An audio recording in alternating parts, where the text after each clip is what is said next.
রমজানের আগেই ভোট এর ৬০ দিন তফসিল ঘোষণা। বৃহস্পতিবার নির্বাচন ভবনে সংসদ নির্বাচনের রোডম্যাপ ঘোষণা করেন কমিশন সচিব আক্তার আহমেদ। জানান, সেপ্টেম্বরের শেষ সপ্তাহ থেকে অংশীজনদের সঙ্গে সংলাপ।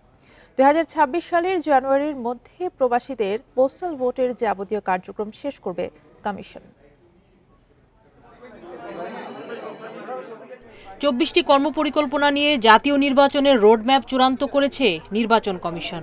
তবে রোডম্যাপ চূড়ান্ত হলেও ভোট গ্রহণ বা তফসিলের তারিখ ঠিক করেনি ইসি। সচিব জানান, জাতীয় সংসদ ছাড়া অন্য কোনো নির্বাচন নিয়ে ভাবছে না ইসি। ভোট গ্রহণের তারিখের ৬০ দিন আগে আমরা তফসিল ঘোষণা করব। এখন ৬০ দিন এটা আমি বলতে পারি, কিন্তু ভোট গ্রহণের তারিখটা তো আমি জানি না। প্রধান উপদেষ্টা মহোদয়ের দপ্তর থেকে যে চিঠিটা দেওয়া হয়েছে, যে অনুরোধ করা হয়েছে, সেটাতে জাতীয় নির্বাচনের কথা বলা হয়েছে। কাজে এর বাইরে কথা বলার এখতিয়ার আমার নেই।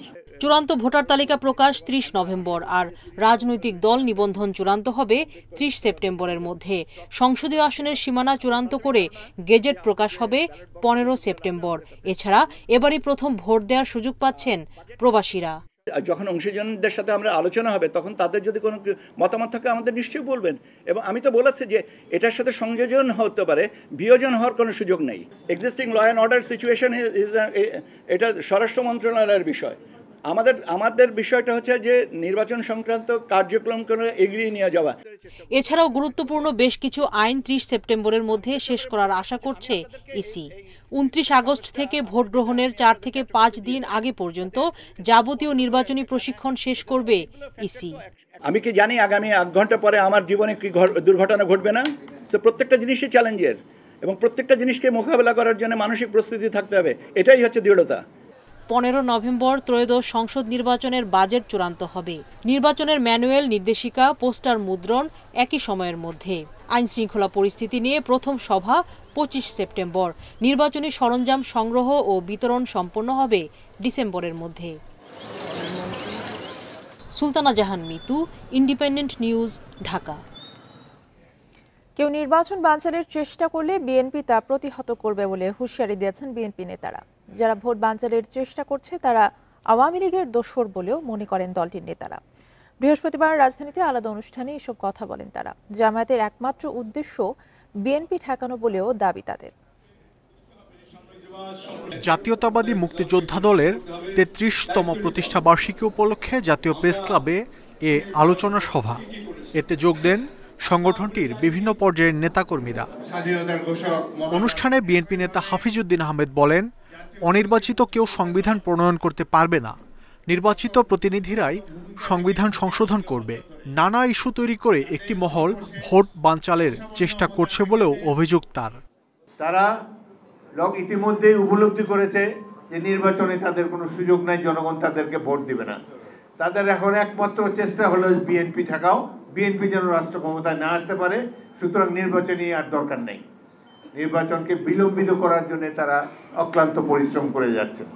আমাদেরও সাবধান হতে হবে। আওয়ামী লীগ যা যা করেছে, আমরা বিএনপি কর্মীরা, নেতারা যদি একই কাজ করি, আমাদের পরিণতি কিন্তু আওয়ামী লীগের মতো হবে।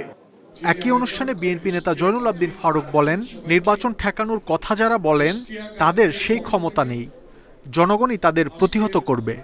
এখন নতুন করে আবার নির্বাচনকে যদি বানচাল করার কোনো হীন প্রচেষ্টা করে থাকে, আমরা এখনো বেঁচে আছি। ছাত্র জনতার বিপ্লবকে সমর্থন দিয়ে আজকে এই পর্যায়ে এনে আবার যদি আরেকটি নির্বাচনকে বানচাল করার হীন প্রচেষ্টা করেন, তাহলে আপনাদেরকে আমি মনে করব আপনারা আওয়ামী লীগের। আলাদা অনুষ্ঠানে আমির খসরু মাহমুদ চৌধুরী বলেন, গণ অভ্যুত্থানের পর মানুষের মধ্যে যে প্রত্যাশা ও আকাঙ্ক্ষা সৃষ্টি হয়েছে তা যে রাজনৈতিক দল বুঝতে পারবে না, তাদের কোনো ভবিষ্যৎ নেই। বাংলাদেশের সকলের মনোজগতে একটা বড় পরিবর্তন হয়েছে না? যে সমস্ত রাজনীতিবিদ, যে সমস্ত রাজনৈতিক দল এই মনোজগতের পরিবর্তন বুঝতে পারবে না, এই প্রত্যাশা আকাঙ্ক্ষা বুঝতে পারবে না, তাদের কোনো ভবিষ্যৎ নাই। রাজনীতি ও অর্থনীতিতে সবাই যেন সমানভাবে অংশগ্রহণ করতে পারে, সেজন্য লেভেল প্লেইং ফিল্ড তৈরি করা অত্যন্ত জরুরি বলেও মত বিএনপি নেতাদের। বিশাল ব্যবধান আর্থিক এবং সব দিক থেকে। মাহমুদ শরীফ, ইন্ডিপেন্ডেন্ট নিউজ, ঢাকা। ফেনী ৩ আসনের সাবেক সংসদ সদস্য মাসুদ উদ্দিন চৌধুরী সহ ৩৩ জনের বিরুদ্ধে অর্থ পাচারের মামলা করেছে সিআইডি। সংস্থাটির দাবি, প্রতারণার মাধ্যমে ১০০ কোটি টাকার বেশি অর্থ লোপাট এবং পাচারের সুস্পষ্ট প্রমাণ পেয়েছেন তারা। সকালে রাজধানীর বনানী থানায় মামলাটি করেন সিআইডির পুলিশ কর্মকর্তা মোহাম্মদ মনিরুজ্জামান। মামলায় মাসুদ উদ্দিন চৌধুরী, তার সহযোগী রুহুল আমিন স্বপন, নিজামুদ্দিন হাজারি, সাবেক সংসদ সদস্য বেনজির আহমেদ ও মোবারকুল্লাহ শিমুল সহ মোট ৩৩ জনকে আসামি করা হয়েছে। এজাহারের তথ্য অনুযায়ী সাবেক এমপি মাসুদ উদ্দিন চৌধুরী ২০১৫ সালে 5M ইন্টারন্যাশনাল নামে রিক্রুটিং এজেন্সি প্রতিষ্ঠা করেন। আসামিরা জনশক্তি রপ্তানির আড়ালে দীর্ঘদিন ধরে মানব পাচার, অবৈধ অর্থ আদান প্রদান, মানি লন্ডারিংয়ের সাথে জড়িত। এরই মধ্যে তদন্তে ১০০ কোটি ৭৫ লাখ টাকারও বেশি অর্থ পাচারের সুস্পষ্ট প্রমাণ পাওয়া গেছে।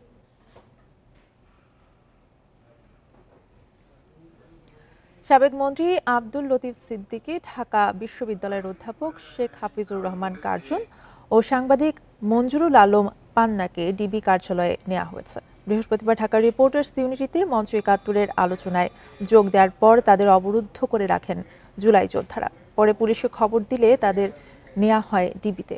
এ ঘটনায় মঞ্চ ৭১-এর কয়েকজনকে শাহবাগ থানায় নেওয়া হয়েছে।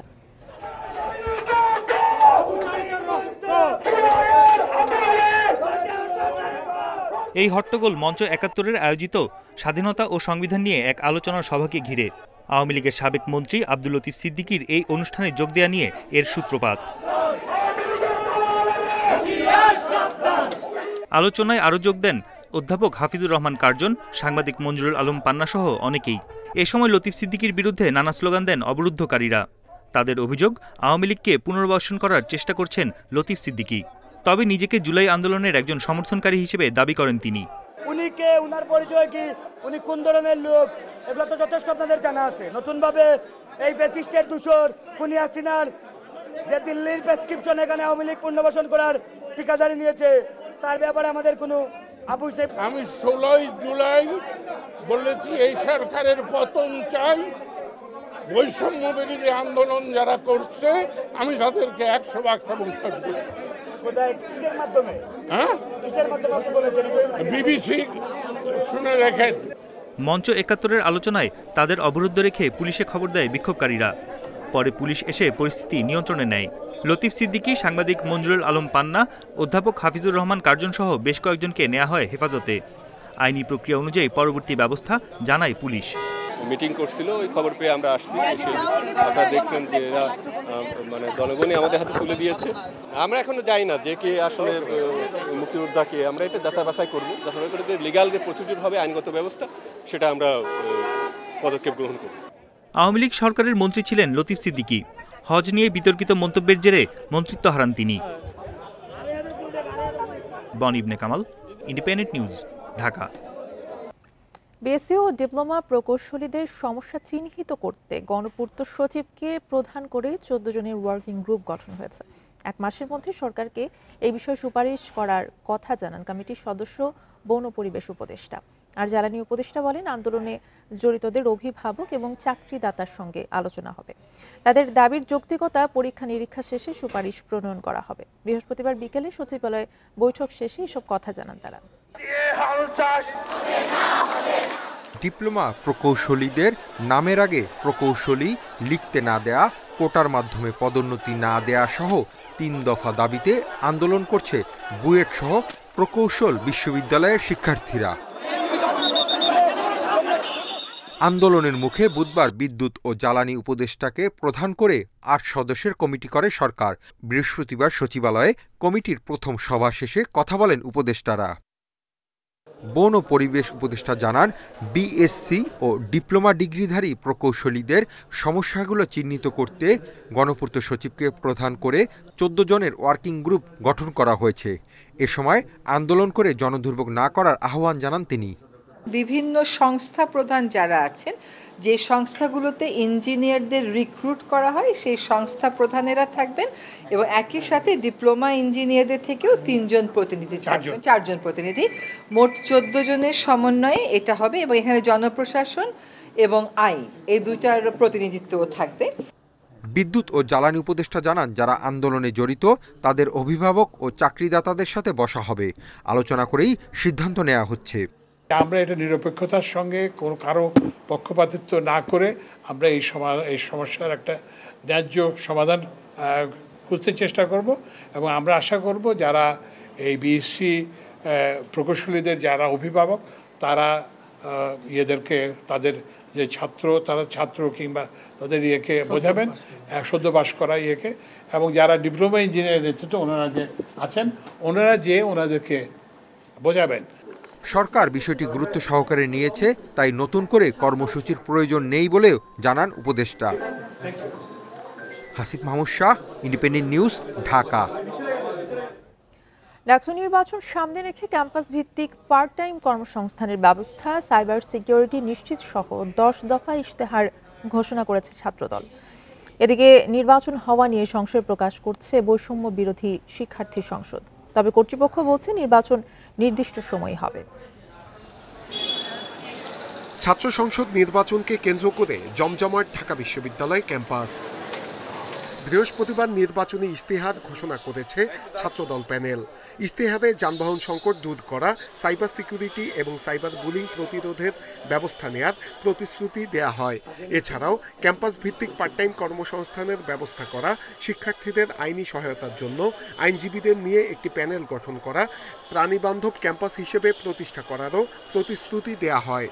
লাঞ্চের পর আসেন কালচার দূর করে ভবনের সার্বিক কার্যক্রম হয়রানিমুক্ত, আধুনিক ও গতিশীল করার লক্ষ্যে সার্টিফিকেট ও ট্রান্সক্রিপ্ট উত্তোলন, নানাবিধ ফি প্রদান সহ যাবতীয় প্রশাসনিক কার্যক্রমকে ধাপে ধাপে ডিজিটালাইজড করা ও ডিজিটাল সার্ভিস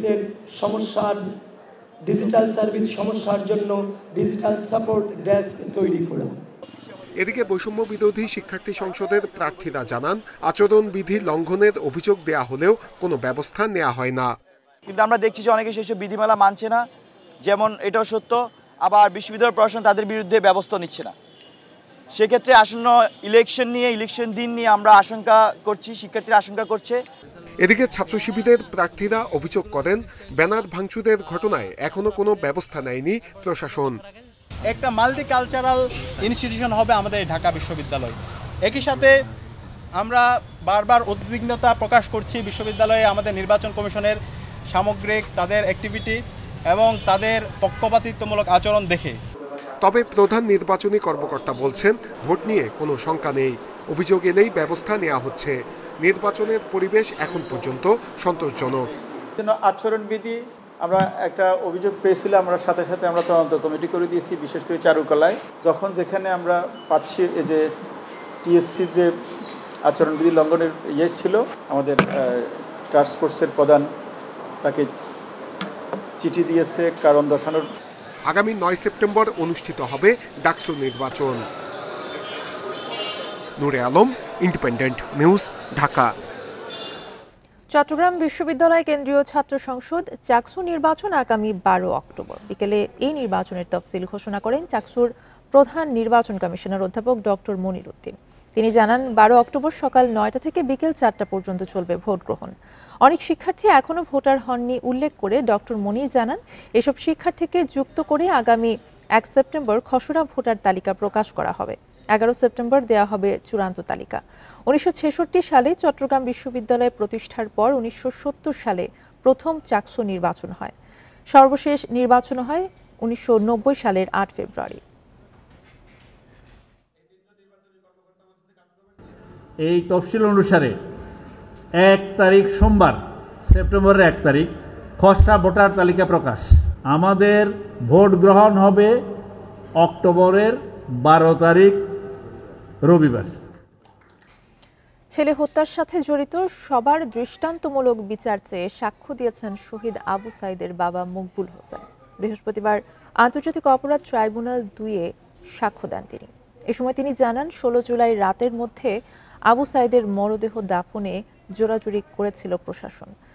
এদিন আরও সাক্ষ্য দেন আবু সাইদকে গুলি করার ঘটনা সরাসরি সম্প্রচার করা সাংবাদিক মইনুল হক। জুলাই আন্দোলনের প্রথম শহীদ আলোচিত আবু সাইদ হত্যা মামলায় আন্তর্জাতিক অপরাধ ট্রাইব্যুনাল 2-এ শুরু হয়ে গেছে সাক্ষ্য গ্রহণ। মামলায় মোট 62 জন সাক্ষী রয়েছেন। প্রথম দিনে গুরুত্বপূর্ণ সাক্ষ্য দেন আবু সাঈদের বাবা মকবুল হোসেন। বলেন, মেধাবী ছেলেকে নিয়ে অনেক স্বপ্ন ছিল তাদের, কিন্তু পুলিশ, ছাত্রলীগ ও যুবলীগের লোকজন মিলে তার স্বপ্ন শেষ করে দিয়েছে। বলেন, গত বছর 16 জুলাই দুপুরে রোকেয়া বিশ্ববিদ্যালয় এলাকায় আবু সাঈদকে সরাসরি গুলি করে এএসআই আমির হোসেন ও কনস্টেবল সুজন চন্দ্র রায়। এর আগে বিশ্ববিদ্যালয়ে ছাত্রলীগ সভাপতিও আবু সাঈদকে মারধর করে। উনি ট্রাইব্যুনালের সামনে বলেছেন যে উনার জীবদ্দশায় যেহেতু আবু সাঈদ বড় হবে, প্রতিষ্ঠিত হবে, চাকুরি করবে, এটা উনি দেখতে পারেননি। তবে উনি উনার জীবদ্দশায় দেখতে চান যে আবু সাঈদ হত্যার বিচার হয়েছে, আসামিদের দৃষ্টান্তমূলক শাস্তি হয়েছে। আদালতে আবু সাঈদের মরদেহের বর্ণনা দিতে গিয়ে তার বাবা জানান, বুক ও মাথার পেছন থেকে রক্তক্ষরণ হচ্ছিল। সেদিন রাতেই দাফন করার জন্য প্রশাসন থেকে খুব চাপ দেওয়া হলেও পরদিন সকালে দাফন করা হয়। ওনার ছেলের গোসল করার সময় দেখতে গেছিলেন, কিন্তু ওনার অবস্থা বিবেচনা করে এক নজর বা একবার ওনাকে 1 মিনিটের মতো দেখতে দেওয়া হয়েছে, তারপর ওনাকে সরিয়ে নেওয়া হচ্ছে। হত্যাকাণ্ডের সাথে সরাসরি 2 জনের নাম বলেছেন উনি। আর এই ঘটনার কয়েকদিন আগে একজন তাকে মারপিট করেছিল, গলা চিপে ধরেছিল, চট থাপ্পড় মেরেছিল, তার নাম বলেছেন।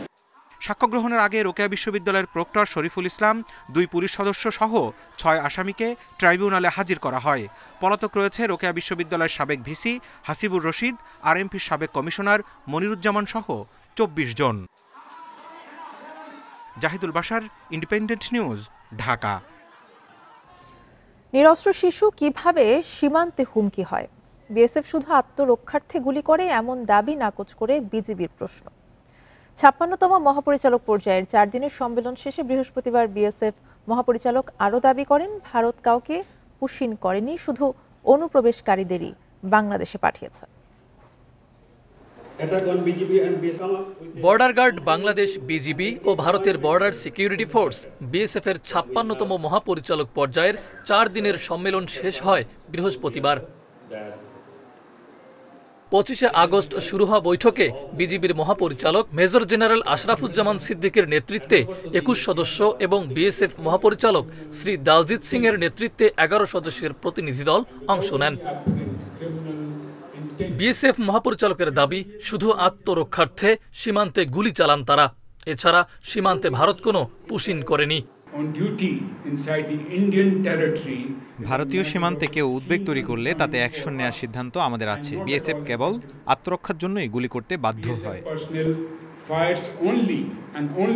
বিজিবি মহাপরিচালক বলেন, সীমান্ত হত্যা বন্ধে সর্বোচ্চ গুরুত্ব দিচ্ছেন তারা।